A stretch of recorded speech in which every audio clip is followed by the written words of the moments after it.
So hello everybody. Thank you for having me. You will be listening like all the time because I just want to double check like if you guys hear me very well. Okay. Okay. Alright. Okay. So before I start my presentation today, I would like to dedicate special thanks for Ayman Hijawi. Ayman Hijawi is a director of the Hijawi Foundation for Engineering Technology for granting us this priceless opportunity to get us all exposed to the exponential mentality and to get us all infected by this amazing bug. We're all infected now. And hopefully by the end of my presentation, we're going to get each and every one of you infected as well. So if I can spread this bug and infect you guys, then I would consider myself successful. Okay, so I will start by this quote by Salim Ismail. Salim Ismail is the executive president of the Singularity University. The Singularity University is a think tank in Silicon Valley, California. He says, and I quote, "In today's corporate world, there is a new breed of institutional organism, the exponential organization, loose on earth, and if you don't understand it, prepare for it, and ultimately become it, you will be disrupted." And by disrupted, I mean that you're going to disappear. Your business model is going to disappear. You're going to be removed to the heap ash of history where nobody would care about you. Okay, so that was Salim Ismail. So my presentation, in my presentation today, I will start by 3 failure stories, and then I will explain the concept of linear exponential deception. Then I will talk about the change that we're seeing in the world of technology and how to make sense of that. And then I will explain the concept of disruption and disruptive innovation. And then I will talk about what's happening in the world of education. And then I will finish by how to be exponential, how ourselves can be exponential thinkers, and how we can teach our students and let's say employees to be exponential thinkers. Can you guys hear me very well? Okay. Yes. Great. Okay, so my first failure story is about iridium. Anybody heard about iridium? Iridium, by the way, is one of the chemical elements in the periodic table. Its atomic number is 77, and this is how this is connected to my story. Iridium, yes, great. Iridium is an American company that was spun out by Motorola to launch 77 satellites around the globe to provide mobile telephony at one price, no matter the location. And the reason they decided to do this is because the cost of installing cell phone towers at that time was very expensive to blanket out the vast majority of the landscape. It was costing them $100,000 to install one single cell phone tower. So they anticipated that cell phone technology is going to disappear and satellite phones are going to take over. So instead of being of using a cell phone, you're going to be using a satellite phone where you're directly connected to the satellites. So the project started in the late 80s, took 12 years to be operational, and a cost of $5 billion. But guess what? In those 12 years, network speeds were increasing by orders of magnitude. The cost of installing cell phone towers was dropping exponentially. Handsets were shrinking in size and price. The GSM grew so quickly that it totally replaced their dreams and ambitions in building a satellite mobile network, and Iridium turned to be a spectacular failure and a dramatic victim of the technological innovation that took place due to their misjudgment regarding cell phones. Okay, so that was my first failure story. That was Iridium. Okay, my next failure story is about Nokia. Nokia was a giant. Nokia was the largest. If you guys can put some chat so I can know, I can tell if you're listening, okay, and you're interacting. Okay, so Nokia was like a giant. Nokia was the largest and the most profitable cell phone manufacturer at a certain point in time. They, by the way, they were the ones who invented touch screens. But even though they could not grow with the trends and demands of the market, and that's why they miserably failed in catching up with Apple and Samsung. I'll tell you a very important, very interesting story about Nokia. In 2007, Nokia paid $8.1 billion to purchase a navigation company called Navteq. And the reason they thought that by doing so, that they will utilize the GPS sensors of, I'm sorry, so that, okay, so that will, in 2007, Nokia paid $8.1 billion to purchase a navigation company called Navteq. And they thought that by doing so, they will utilize the GPS sensors of Navteq that were distributed all over the world, buried in the ground, and that would give them a strong competitive weapon against Apple and Google in terms of mobile mapping and traffic information. Unfortunately for Nokia, an Israeli startup company called Waze found a much cheaper and easier way to capture and gather traffic information. They crowdsourced location data using the GPS sensors on people's smartphones. So they accessed information already available on people's smartphone, okay, for free. In 2012, when Google acquired Waze for $1.1 billion, they had 50 million users, far more traffic sensors than Nokia could ever match. Can you imagine that?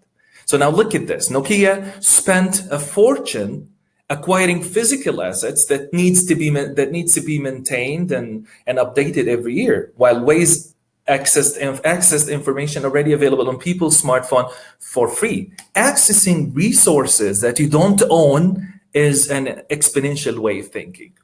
So that gives you an idea of what is Nokia's approach is characterized as linear thinking. Waze's approach is characterized as exponential thinking. So that gives you an idea of what is a big difference between linear thinking and exponential thinking, okay?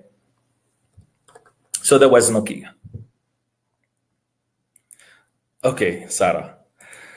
Kodak also failed to see the exponential growth that happened in the digital world, and the whole industry collapsed in terms of photography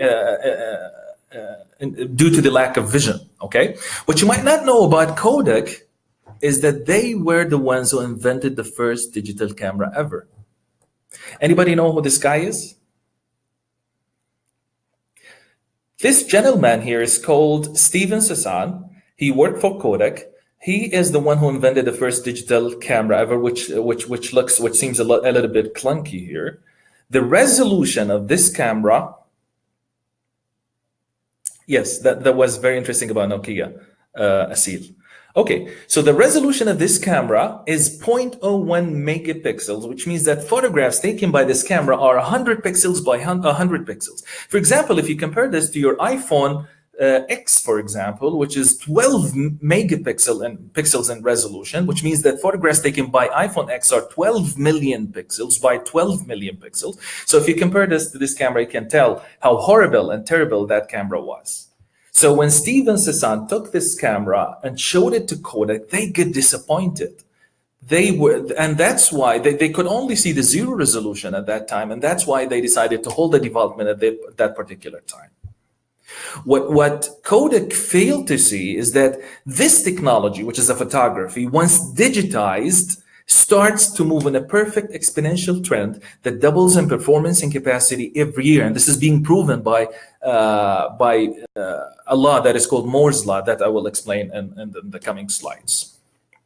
Okay, so what Kodak failed to see is that this technology, once digitized, starts to move in a perfect exponential trend that doubles in performance and capacity every year. So if it is 0.01 megapixels today, next year is going to be double that, it's 0.02, and then the year after it's 0.04, and the year after 0.08. So it's still zero. So that's why Kodak could only see the zero resolution at that time, and that's why they decided to hold the development at that particular time. But if they have waited for 8 or 9 more years, they will reach the 2 megapixels in resolution, and that you no longer buy a film camera anymore. That's when digital photography becomes disruptive, and that's when chemical photography disappeared. Okay, and in 2012, Kodak declared their bankruptcy after having invented and then rejected the first digital camera ever.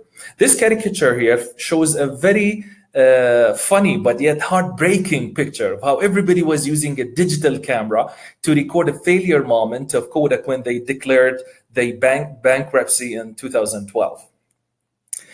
By the same time Kodak was closing its doors, a startup company called Instagram, 3 years in business with 13 employees, was acquired by Facebook for $1 billion.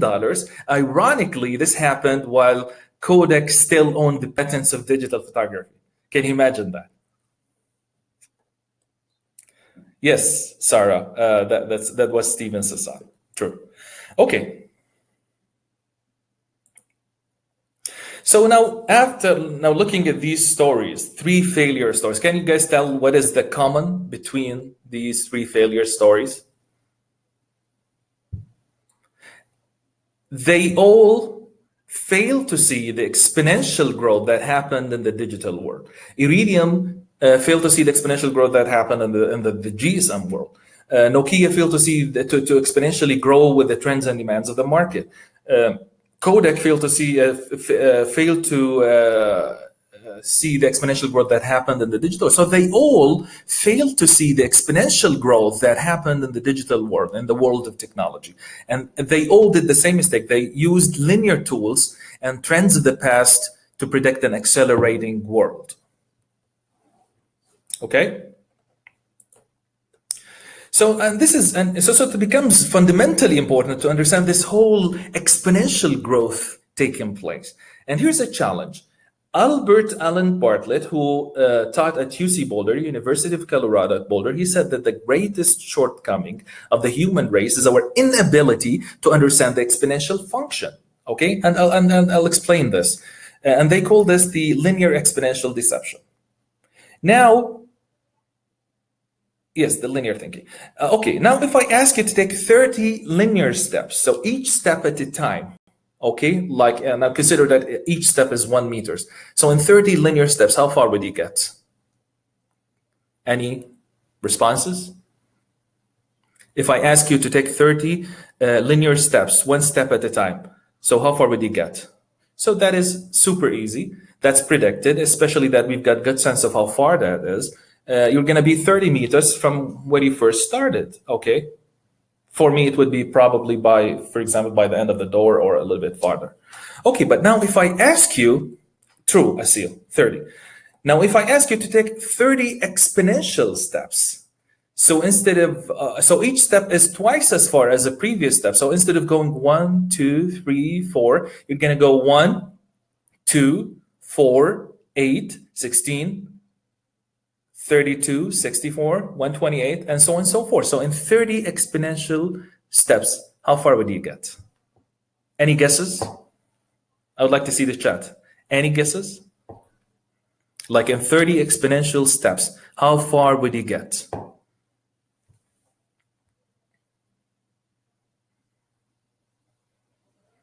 Like if you take 30 exponential steps, each step is twice as far as the previous step, then in 30 exponential steps, how far would you get? Well, to clear this up, it's going to be millions. Millions of what? Of meters, of kilometers, of what? Okay, so now to clear this up and to save time, it's 1 billion meters. It's enough for you to go around the Earth planet, 25 times. It's to the moon, back from the moon, and to the moon again half distance. It's 2.5 the distance between the Earth and the moon. Can you imagine that? So in 30 exponential steps, it's going to be 1 billion meters. So that gives you an idea of what is the big difference between linear thinking and exponential thinking, linear growth and exponential growth. Okay. So to clear this up, or if you think about exponential, if you go back to your Math 101 class, you'll find that exponential trends doubling every time period. If you meet that out, it's going to always look like something like this. And so this is exponential trends. This is linear thinking. Now, looking at this graph, there are 3 important points. Okay, the first point is called disappointment. Okay, and that's exactly what happened to Kodak. When Steven Sasan took the first digital camera to Kodak, they get disappointed and they could only see the zero resolution at that particular time. But what they fail to see is that this technology, once digitized, starts to move in a perfect exponential trend, which is the yellow curve here. If you start, okay, I will try to use the whiteboard to turn the whiteboard on. Okay, so if they started here, zero point zero 0.01 megapixels today, next year is going to be double that, so it's going to be 0.02, and then 0.04, and then 0.08. So Kodak could only see the zero resolution at that time, and that's why they decided to hold the development at that particular time. But if they waited, if it is 0.08 today, next year is going to be 0.16, and then 0.16, 0.32, 0.64, 1.28, and then 2.56, and that's when you reach the 2 megapixels in resolution. That's when you no longer buy a film camera anymore. That's when technology, the digital photography, becomes disruptive, and that's when chemical photography disappeared. Okay. So that is disappointed. Okay, I don't know if you guys familiar with Google Glass, but the first time Google released their Google Glass, they were very expensive. Battery life was terrible. Functionality was pretty poor, and you looked like an idiot wearing them. So if somebody gives you a Google Glass at that time, you'll get disappointed and you'll dismiss it because to you it's not good and it's not going to be good. Okay. So that's the disappointment, and that's, by the way, the tricky area, the tricky region. Okay, that you don't have to be tricked by the deception. It's called the deception, and it's one of the 6 Ds of disruption. The first D is deception. Deception because it is you get disappointed because you can't see because the exponential growth start out very slowly at the beginning, and because our linear mind wants them to be bigger, and that's why we come into a case of disappointment. That's exactly what happened to Kodak. That's exactly what happened to the Google Glass. Okay. And then comes the second point, which is called the iPhone moment. And that's when Steve Jobs got on the stage and showed the iPhone for the very first time, the iPhone to the whole people. All the people that attended the keynote speech of Steve Jobs at that particular day, they looked at their brand new Nokia phones and they get disappointed because they never compared with the magical iPhone. Okay, the iPhone was more of a mini computer rather than a regular phone. So that was the iPhone moment, and everything changed from that point. Okay, and then comes the third point, which is chaos and amazement. Chaos and amazement is the world we're living in right now. If you know that smartphone penetration in Kenya today is 7%, that number is going to go up to 90% in 3 years. So in 3 years, all of Kenya is going to be online. So that is chaos and amazement. That's one simple example of chaos and amazement. Chaos and amazement is the world that we're living in right now. And here's a challenge. If we choose to stay linear in this whole exponentially accelerating world, then that's our path to doom in our thinking. We are going to disappear. Our business models are going to disappear. And we're going to be removed to the heap ash of history where nobody would care about us. Okay? So it's a choice that we make to stay linear or to become exponential and to act exponential. Okay? So, and that's exactly what happened to Iridium, to Nokia, to Kodak. They all did the same mistakes. They all used linear tools and trends of the past to predict an accelerating world, and that's why they were disrupted. They disappeared, right? Okay, so now talking about the future, that's what I call patience and hard work. Right, yes. Yes, Noor. Okay, so now talking about the future and the future being exponential, let's unpack that term a little bit. It's kind of weird term. So if you go back to your Math 101 class, you'll find that exponential trends doubling every time period. If you meet that out, it's going to always look something like this. And probably the most important exponential trend that is happening in the world of technology is known as Moore's Law. So this is Gordon Moore, co-founder of Intel. 50 years ago, he formulated an observation that he published in a paper. He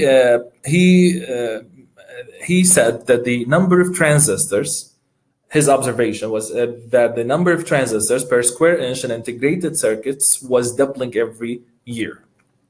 And he predicted that's going to be true for the next 10 years. So he said that for the last 10 years, the number of transistors per square inch in integrated circuits was doubling every year. And then he predicted that's going to be true for the next 10 years. Okay? But then he revised his observation to be true, to be doubling every 2 years. And that has been true for the last 50 years. So imagine that if you have an integrated circuit, you can put if you can put a transistor per square inch in integrated circuit today, next year you're gonna be able to put 2 transistors, and the year after 4, and then 8, and then 16, and then okay. So that's the exponential trend, okay? And that has been true for the last 50 years, okay? So that is Moore's Law. So now to make this a little bit tangible and to give you an idea of how this looks like, this is Askarete. Askarete was commissioned for Sandia National Laboratories. It was released in 1997. It was one of with a cost of $55 million. It was one of the most powerful computers. That was the size of a tennis court, by the way. They did atomic weapon testing using this thing. Okay. It was one of the most powerful computers that first broke through 1.3 teraflops. That's 1.3 trillion floating point operations. Trillion, by the way, is 10 to the power 12. It's 1 million million. So if you want to have a sense of that number, imagine that you would do 1.3 million mathematical operation, like adding 2 numbers, 1 plus 1, in your head in 1 second. This is what that computer was able to do. So it was a real breakthrough at that time. How much it cost them? $55 million. Was the size of a tennis court. So that was Askarete. Okay, so now 9 years later, you walk into Best Buy, you buy Sony PlayStation 3, which was released by the end of 2006, cost you $499 with 2.1 teraflops. It's even more compute power. Okay, so you go from something that you can employ to do atomic weapon testing, which is the Askarete, which costs you $55 million, to PlayStation 3, which you can now use to play and destroy the earth on a big screen television with a cost of $499. Can you imagine that? Okay. 9 years later, you buy this guy here, which is called the Pi Zero. By the way, this is a full-scale computer, which is the size of a credit card, which you can plug into a monitor and a keyboard, and you can put some RAM in, and you can run Windows on this thing, okay? The compute power of this baby here is literally what you get for the price of a large Starbucks latte. Gets you 2.5 Cray-1 supercomputers. Each one of those has more compute power than NASA has to put the man on the moon. Can you imagine that? So with $5, which is the price of the Pi Zero, okay, which is basically the price of a large Starbucks latte, gets you a compute power which is equivalent to 2.5 Cray-1 supercomputers. Each one of those has more compute power than NASA has to put the man on the moon with $5. Can you imagine? And then you go super small. This is a golf ball here. This processor that you can see in the middle is 2 millimeters by 1.1 millimeters, has more compute power than early stage Pentium processors, cost you 75 cents each if you buy in bulk.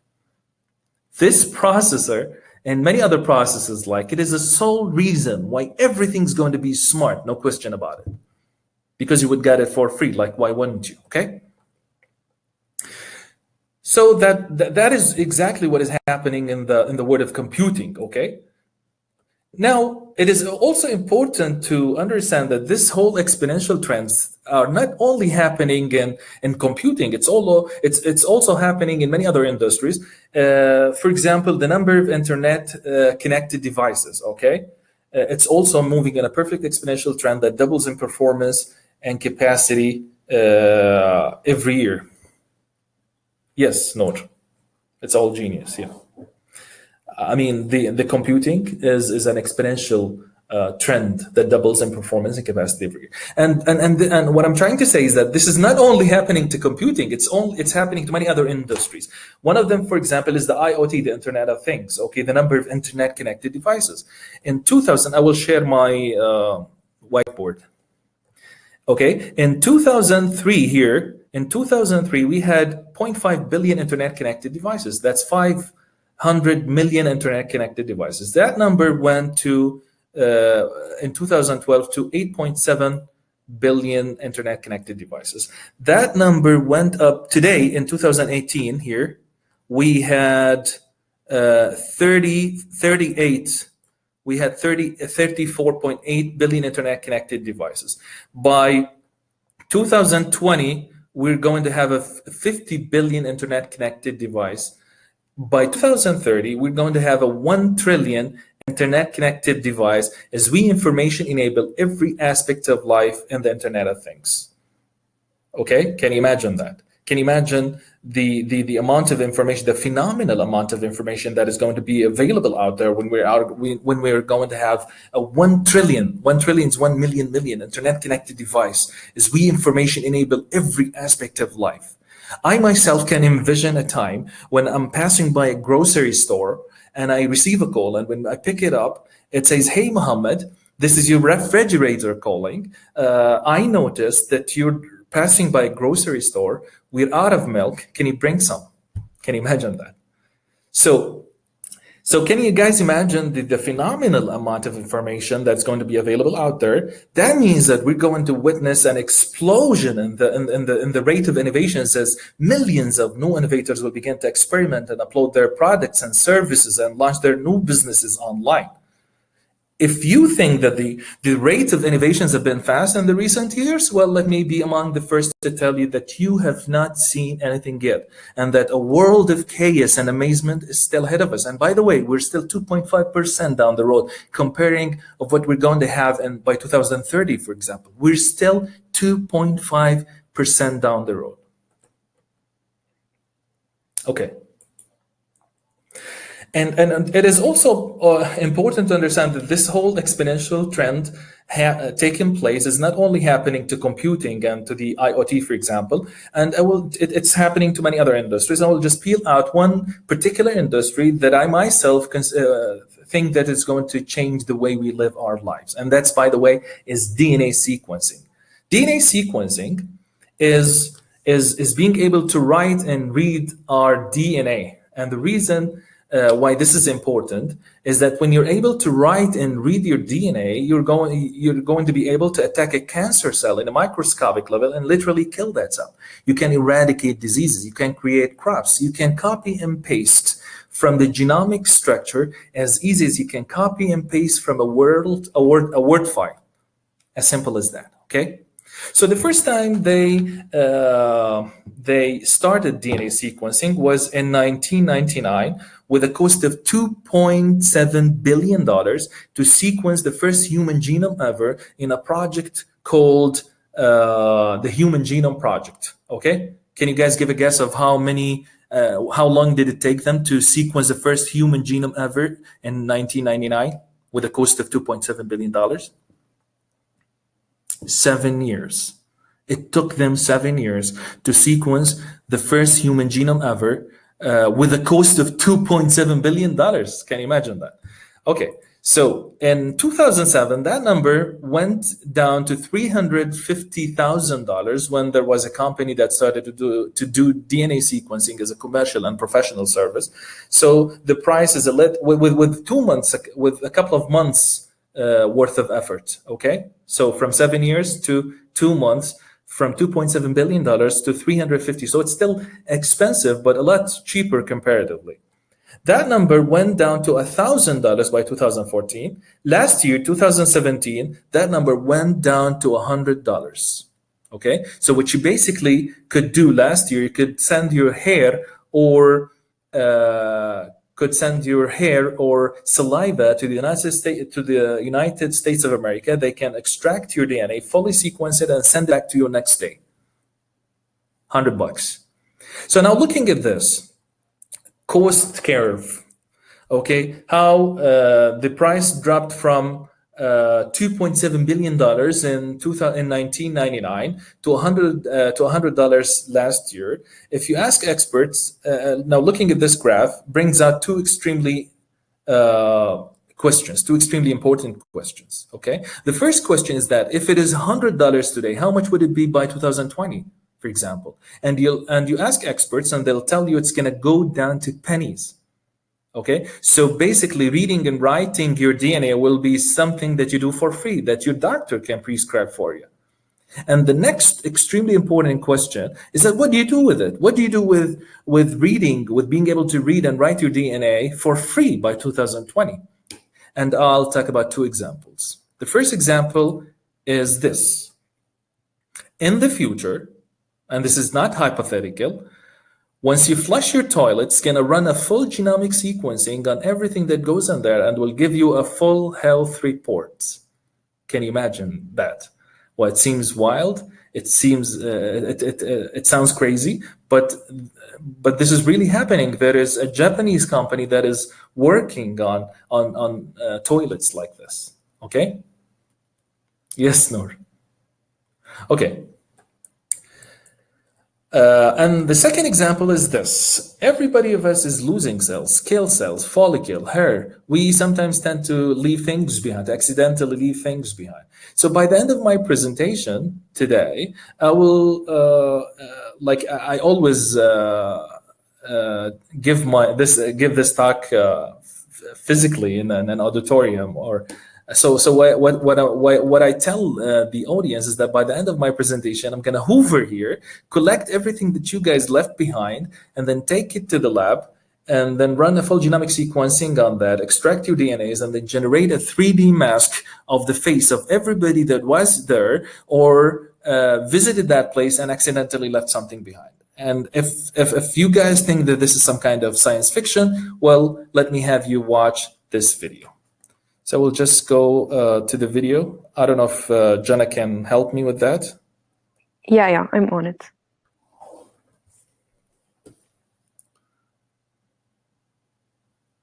So you guys can hear me very well. Are you guys excited about this whole exponential stuff?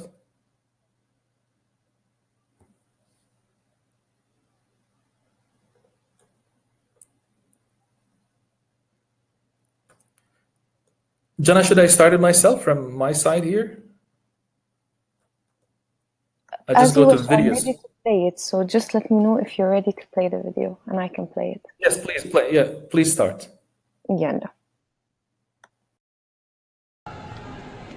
You may want to think twice the next time you spit out your gum or drop a cigarette butt in public. New York artist Heather Dewey Hagborg might pick it up, extract the DNA, and turn it into a 3D face that could look like you. A lot of my work begins with a question. In this particular case, the question was, what can I learn about someone from a single hair? Once she finds a sample, she takes it to the lab to mine it for DNA and analyze the results. From a cigarette butt, I can learn where someone's ancestors likely came from, their gender, eye color, hair color, complexion. The information is fed into a computer program that generates a 3D model of a face. The way that I'm using code here is a lot like how a sketch artist would use a pencil. It takes about 8 hours to print in 3D at NYU's Advanced Media Studio. Then the excess powder is removed to reveal the disembodied face from a stranger's DNA. But there are limitations, like the length of a person's nose or shape of their face cannot be determined. The faces have a general likeness. It might look like a family resemblance. Right now I can't determine age, so all of my masks are aged between 20 and 40. Dewey Hagborg started the project called Stranger Visions after creating her self-portrait 2 years ago. Now she's hoping it will raise questions about genetic privacy.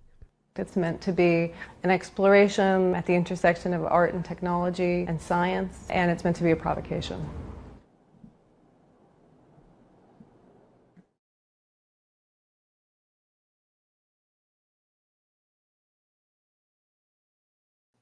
Okay, can we go back?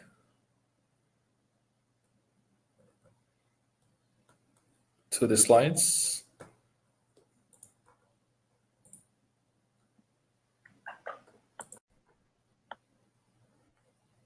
Yes. So it sounds crazy, it sounds wild, but this is really happening, okay? So that is to say that we are rapidly moving into a world that would dramatically look different than the world that we lived and felt in our lifetime so far. Okay. This gentleman here is called Ray Kurzweil. He's one of the co-founders of the Singularity University in Silicon Valley, California. He formulated a law that is called the Law of Accelerating Returns, which basically says that any technology, once digitized, starts to move on a perfect exponential trend that doubles in performance and capacity every year. Okay? Ray Kurzweil, so basically what Ray Kurzweil said, that when you shift to an information-based environment, so the idea is in digitization. If you can find anything analog, turn it into digital, then it starts to move on a perfect exponential trend that doubles in performance and capacity every year. So the key secret lies in where? In digitization. Okay, so the pace of development jumps onto exponential growth path and price per performance that doubles every year or two, okay? So the price component is reduced exponentially and the performance grows exponentially. Why the video stops? I have only a plug-in. Do you have the same problem? I don't know if you guys were able to hear the video. Okay, so basically the video was about being able to use what you guys left behind, what you guys always accidentally leave behind, like your hair or gum or a cigarette butt. We can take it to the lab, extract your DNA, and then generate a 3D mask of the face of a face, okay, that could look like you. Okay, that was basically it. Okay, so Ray Kurzweil was interested to see how stable these exponential trends over longer periods of time. Okay, so instead of looking at the number of transistors per square inch in integrated circuits, which you can only do when you have transistors, he looked at the number of calculations per second per $1,000. And then he found that this exponential trend was not only true for 50 years, as we learned from Moore's law, but for 110 years. So if it has been true for the last 110 years, it's going to be true for the next 110 years. So what Ray Kurzweil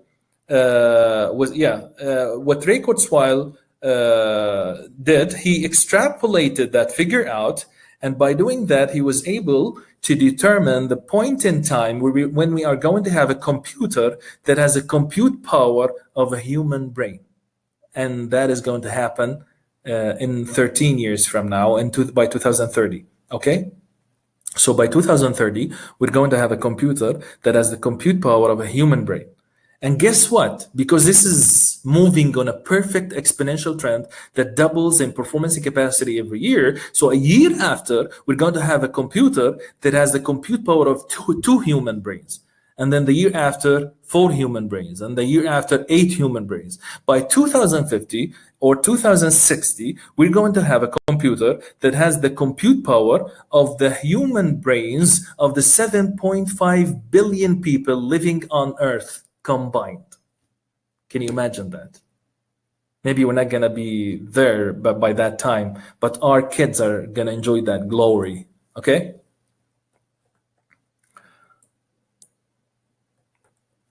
This is Siri. I don't know if you guys are familiar with Siri. I always talk to Siri. And every time I talk to Siri, I get disappointed because it does not fully understand me. But guess what? Siri, which is an artificial intelligence technology, is... Yes, Batul, that's unbelievable, true. So guess what? Siri was an artificial intelligence technology, is an exponential technology that doubles in performance and capacity every year. So in 7 years, Siri is going to be 128 times better than it is today. So that's 2 to the power 7, 128. And so it's going to be in 7 years, Siri is going to be 128 times better than it is today. So in 7 years, Siri is going to understand you better than anybody else in this world, even your spouses. Can you guys imagine? Okay, because it's an exponential technology. Okay, and by the way, this is not only happening to artificial intelligence; it's happening to many other exponential technologies. You say things that I can't imagine that it will be real. True.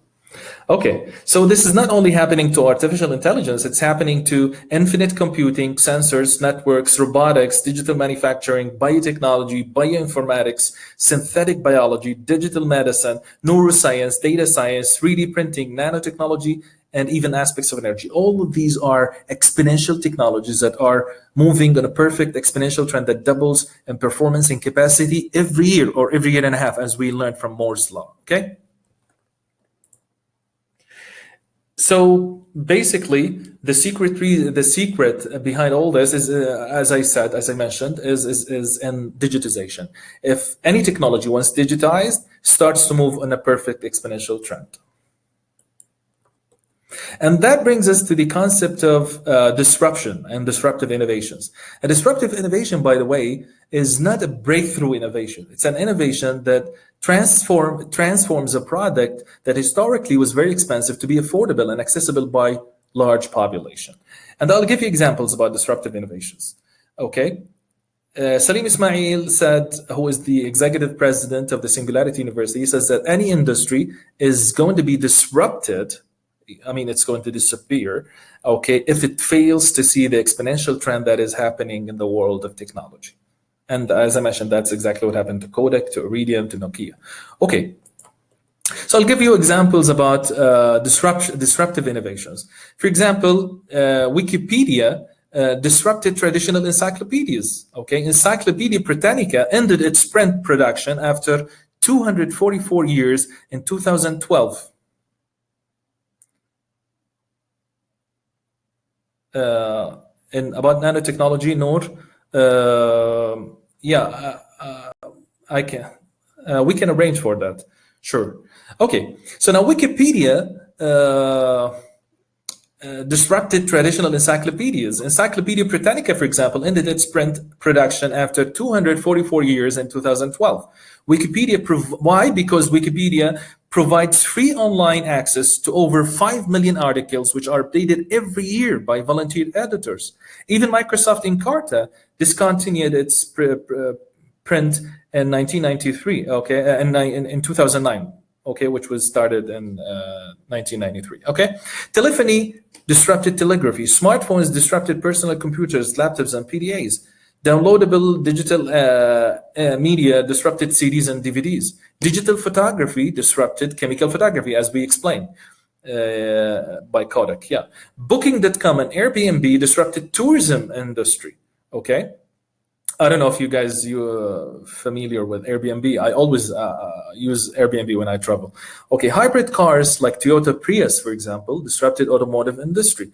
3D printing disrupted manufacturing and assembly of cheap plastic parts. So these are what physical learning institutions disappear. I'll talk about education in the coming slides. So be patient, Asil, okay? So that is like examples. These are a few examples of disruptive innovations, okay? I'll just take you through a few examples of disrupted industries. Okay, retail industry is being disrupted by online shopping. Online retailers like Alibaba, like Amazon, like Souq.com is moving in an exponential trend that doubles in performance and capacity every year. It has been growing for the last 10 years, and it's going to continue to grow. In the next 3 years, online shopping is going to exceed hundreds of billions of dollars. Okay, I don't know if you guys are familiar with these two guys here in the picture. The one on the left is called Fadi Ghandour. By the way, he's the one who started Airmix. and the one on the right is called Samih Toqan. And by the way, these are Jordanian people who are living in the United Arab Emirates. They were the ones who started Souq.com, which was acquired by Amazon last year. You know, guys, for how much? Souq.com was acquired by Amazon last year for how much? Can you give a guess? Maktub, yes, right. Can you give a guess? Like in dollars? How much Amazon paid for Souq.com? Billion? No. No, less than billion. It's $800 million. So it's almost a billion. Okay, $800 million. Can you guys imagine? Okay, online shopping is moving on a perfect exponential trend that is doubling every year. Okay, so you basically start from nothing and you grow exponentially. So that what I'm trying to say is that this gives a great hope for our youth to build, to invest in this, to harness all these exponential technologies that are doubling in performance and capacity every year. Okay, which you can start from scratch and you can grow exponentially, and in a matter of few years you can earn billions. Okay. So that is retail industry. Transportation is also being disrupted by Uber. Uber is the largest taxi company in the world. Can you guys give a guess of how many taxis they own at the moment? Uber is the largest taxi company in the world. Can you guys give a guess of how many taxis they earn at the moment? Anybody?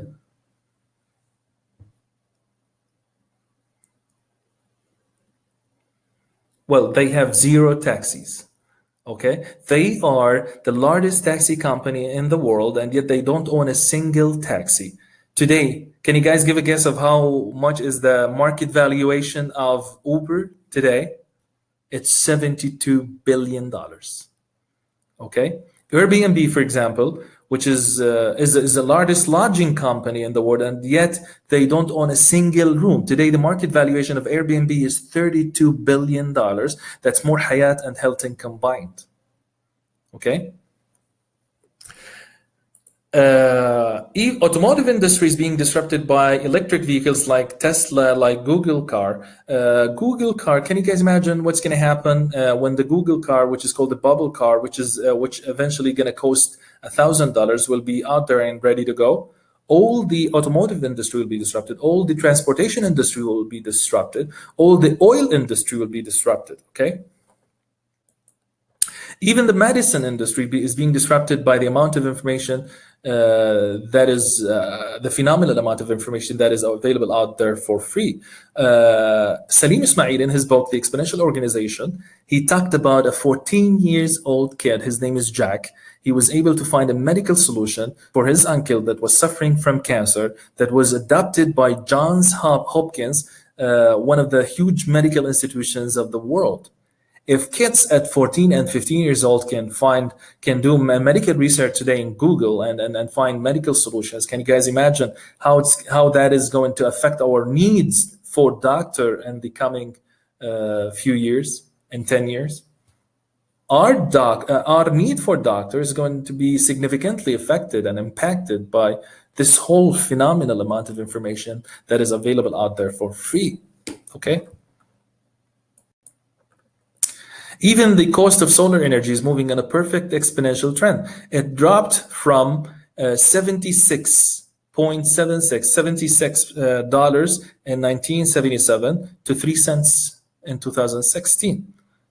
Okay, so it is always moving on a perfect. It is being reduced exponentially.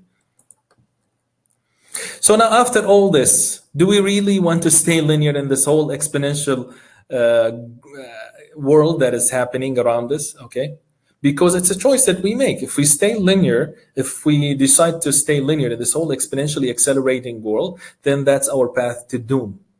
We are going to be disrupted. We are going to disappear. Our business models are going to disappear, and we're going to be removed to the heap ash of history where nobody would care about us. Okay, it's a choice that we do. Okay, to either stay linear or to start thinking and acting exponential.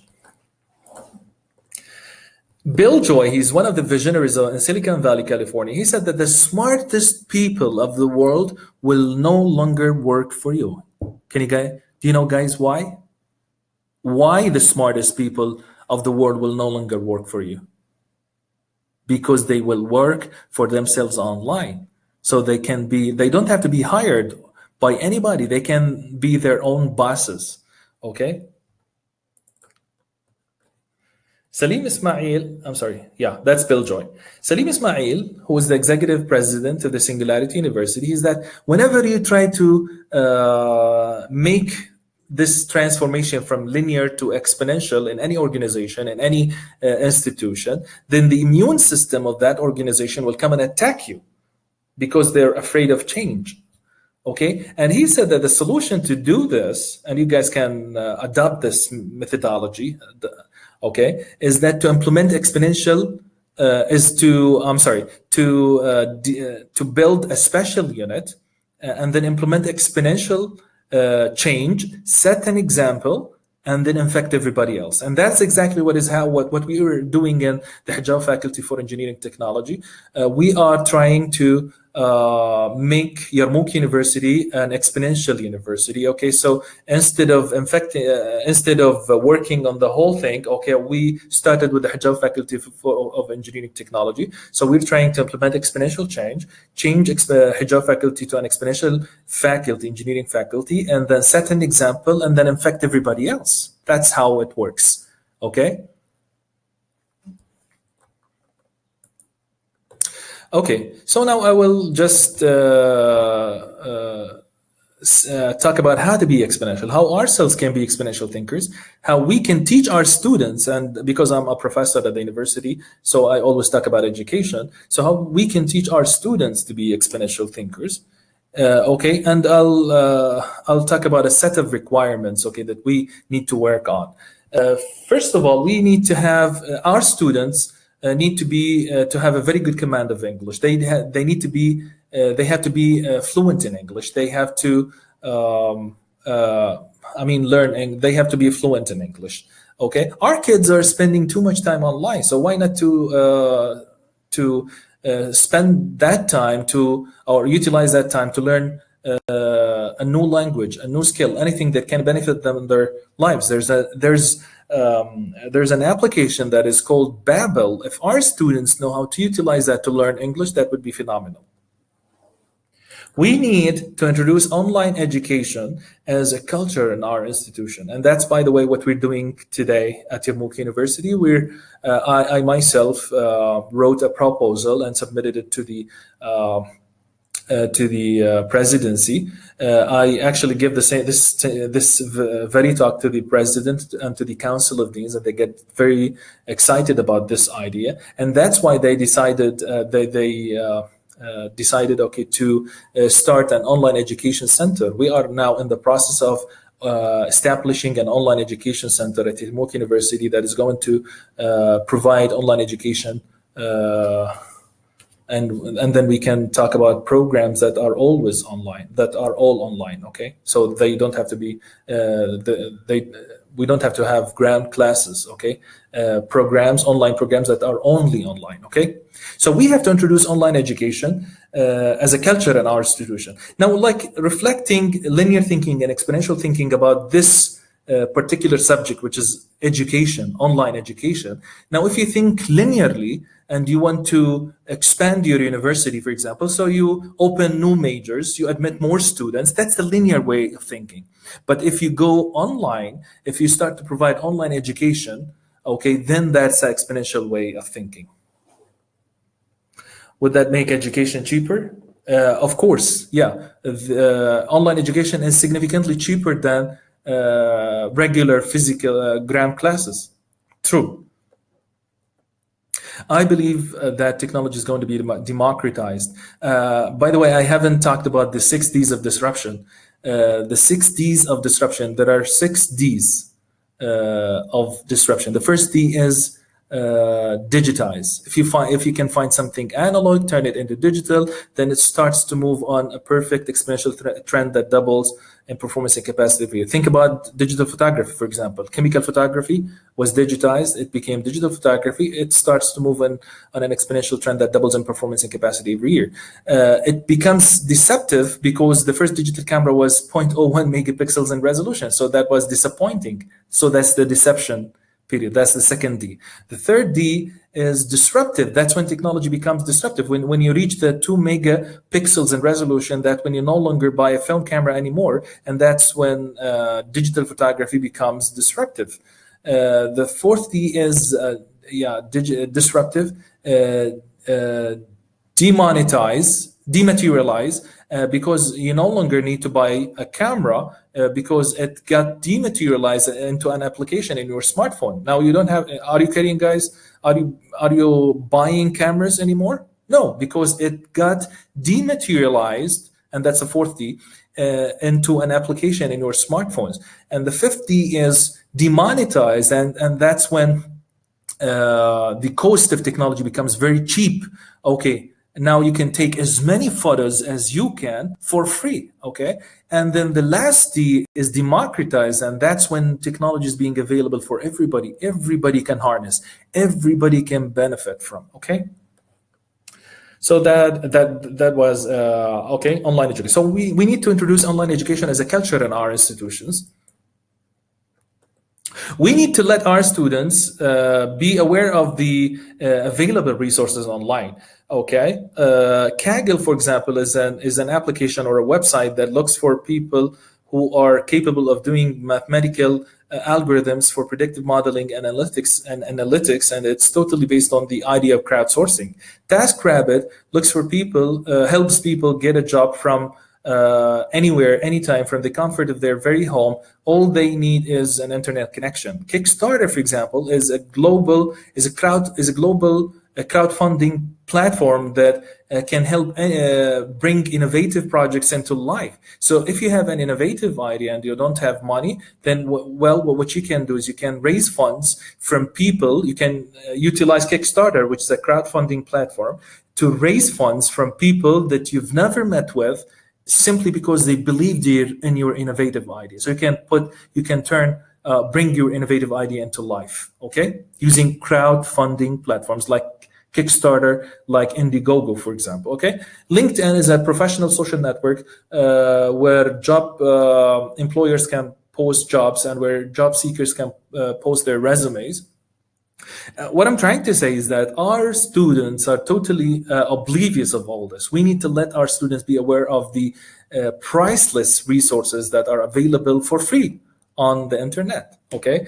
And this table here, I have enlisted a lot of websites, tools, and platforms that can aid in the process of creativity and innovation, that can and in the validation of creative and innovative ideas, and for crowdfunding. I'll be happy to share this with you. You guys already have it. Okay. So what I'm trying to say is that our students are totally oblivious of all these tools and platforms and websites. We need to let them be aware of all this so they can benefit from it, so they can harness it. Okay. We need to introduce to hold contests and competitions among students.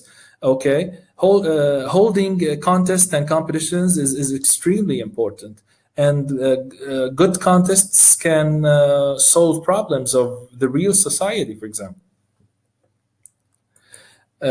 we need to enhance active student participation in the classroom and spread the spirit of innovation and interaction amongst them. We need to review our curricula and make them to adapt to the real and future world, to make them future-proof. Salim Ismail, who is executive president of the Singularity University, he said that at the Singularity University, 80% of the curriculum is about the future, while in our traditional educational institutions, it's 90% about the past. So we're teaching our students about the past when we should prepare them for the future. Okay, And that's why the Singularity University was never accredited, not because they didn't care, but because the curriculum was changing too fast to adapt to the future world. Okay, so it's 80% about the future. Can you guys imagine that? So I will just finish by in the couple of coming slides about education. I'll talk about education. Okay, Clayton Christensen of Harvard University, he considered MOOCs. MOOCs is short for Massive Open Online Courses.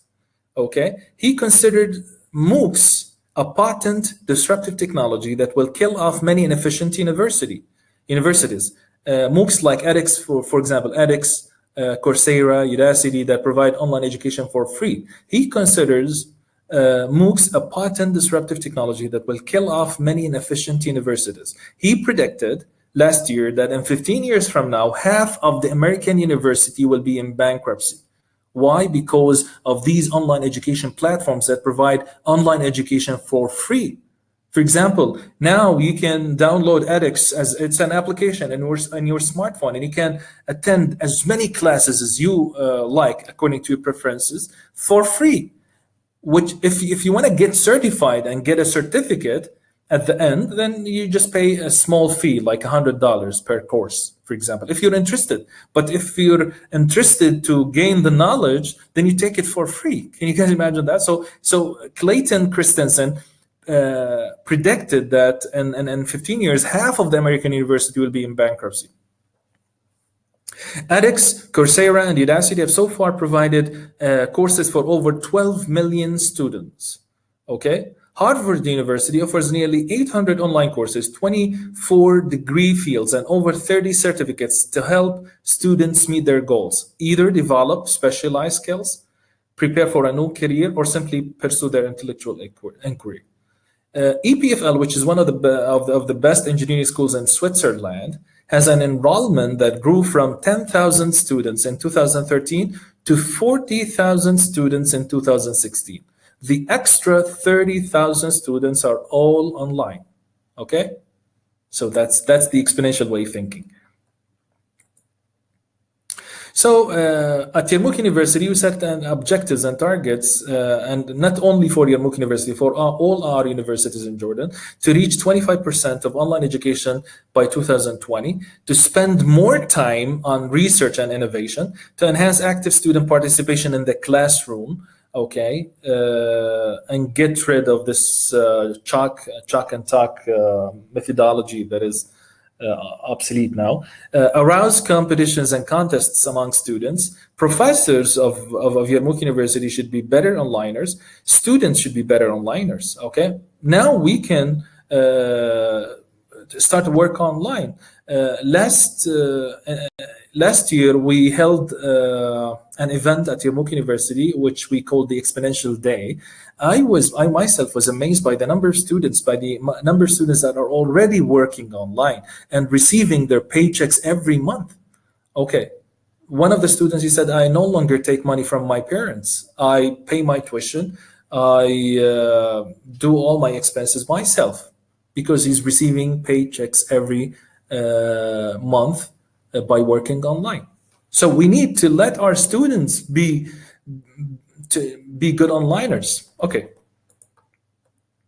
I will just finish by this true story by Ayman Hijawi. Ayman Hijawi, he said that for 5 years he was trying to implement an EPR solution in his company, and the finance people was rejecting that because they were afraid that they will get fired once that started. Okay, but once that was enforced upon them, the business grew, and when the business grew, they needed more people. So all the people that were afraid of getting fired were utilizing logistics. So what basically Ayman is saying here is that exponential growth will create a new world of opportunities. Okay, hence current employees will be replaced, so they will be utilized somewhere else. They're not going to be replaced. They're not going to be out.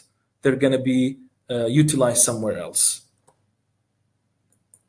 Okay, so I will just finish by saying this, that we're still at this very intersection point where the exponential growth crosses the linear curve, and that we're still 2.5% down the road comparing of what is going to happen by 2030, for example, if we have not transformed ourselves, our companies, our institutions, our business models from linear to exponential, then it will not only seem as though our competition is racing away from us, no, but that we're sliding backwards at the breakneck speed into oblivion. Well, that is the end of my talk. Thank you guys for listening, and thank you. If you guys have any questions, please let me know.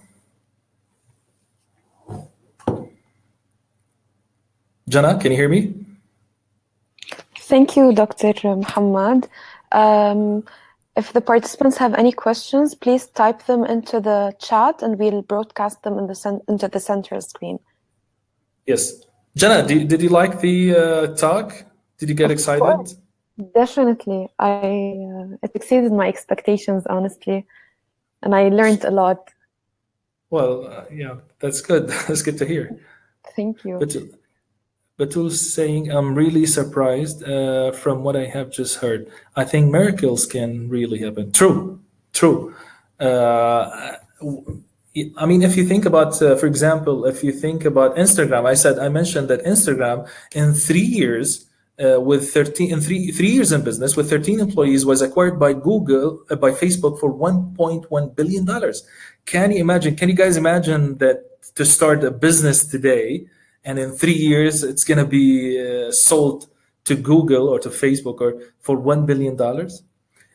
Even YouTube was started by Chad Hurley, which used his personal credit card to start YouTube.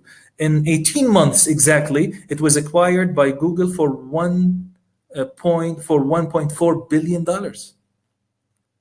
It's 18 months, 1.5 years. Okay, so what I'm trying to say is that this whole exponential growth that is taking place is giving a great hope for our youth to harness, to benefit from. Okay, the best, if you know that 93% of the Fortune 500 companies of the world in America are now off the list. 93% are off the list. Okay. So I mean, the best Fortune 500 companies of the world are no longer afraid of big companies. They're afraid of two guys in a garage mall leveraging exponential technologies. Okay, so this is the secret reason, is that to harness and to benefit from this whole exponential growth that is happening in the world of technology, that is being available for everybody and that is being democratized, okay, for everybody. We need to start online business. True. We are so not prepared as university students to all this thinking. That's what I'm trying to do now, to spread the bug. If you guys infected now, like I did in the past, okay, then please try to spread this bug, infect others. Okay, it's a mentality, it's a mindset that we need to work on. It's a culture that we need to start. Okay, to raise our kids to be exponential thinkers, to act exponential, to think exponential. Actually, that motivates us to act exponential. True. Yes, I hope. Hopefully. We are learning skills that will not be there tomorrow. Yes, Asil. I actually have a question. Yes, with everything sure. being online and with the Internet of Things and growing exponentially, where would the concern of privacy fit? What do you mean by privacy? Like security? You mean like your data is going to be private and secure? Yeah. They say that I don't know. I guess with the new technology, they're gonna like take care of everything, and the security is gonna be an important part of that. But the good thing to know is that the fourth industrial revolution is, I mean, the third industrial revolution was in oil, right? But the fourth industrial revolution was lies in data. Okay, so data is the asset. They said that you're sitting on data. Okay, but I believe the new companies will take care of that with the security stuff. But at the same time, a phenomenal amount of information is going to be available out for free to benefit from. Indeed. But everything is going to be connected. Okay, so you talk to your refrigerator, the refrigerator talks to the TV. Everything is going to be talking to everybody. Okay, I don't know if you guys familiar with Amazon Go, where you in Washington they started it already, where you can get into the store and buy everything, and then and you don't have to stay in lines and even see the cashier. Just take everything and leave, and then when you leave, you receive a message on your smartphone that this is your bill. Blockchain, Asil, blockchain. Actually, yeah, blockchain also is for security. True. It was created for Coinbit. True. Blockchain broke that cycle, the intermediate cycle, okay, of the two parties that are dealing with each other. And blockchain is already disrupting 19 industries. Okay. Yeah, that's true.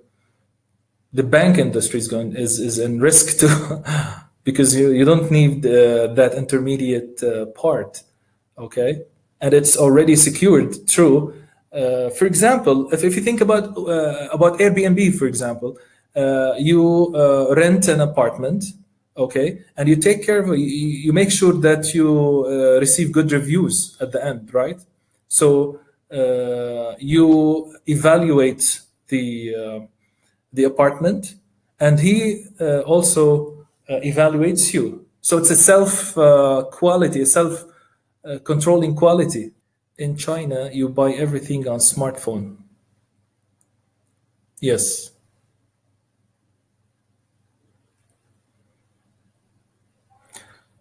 Now we are starting to pay bills in Jordan online using applications. Well, they take a few, like 2.5% on each bill, but that's fine.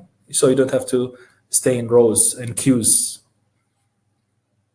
Online shopping is going to grow very exponentially. Do you guys have any other questions? So if you guys get infected, please spread this bug and infect others. And feel free to use my presentation. I would like to thank you, Dr. Mohammad, on behalf of Challenge to Change. Thank you for this. It has been very beneficial, and it was very exciting, and it would definitely draw a lot of interest. You're welcome. You're welcome. Happy to hear that.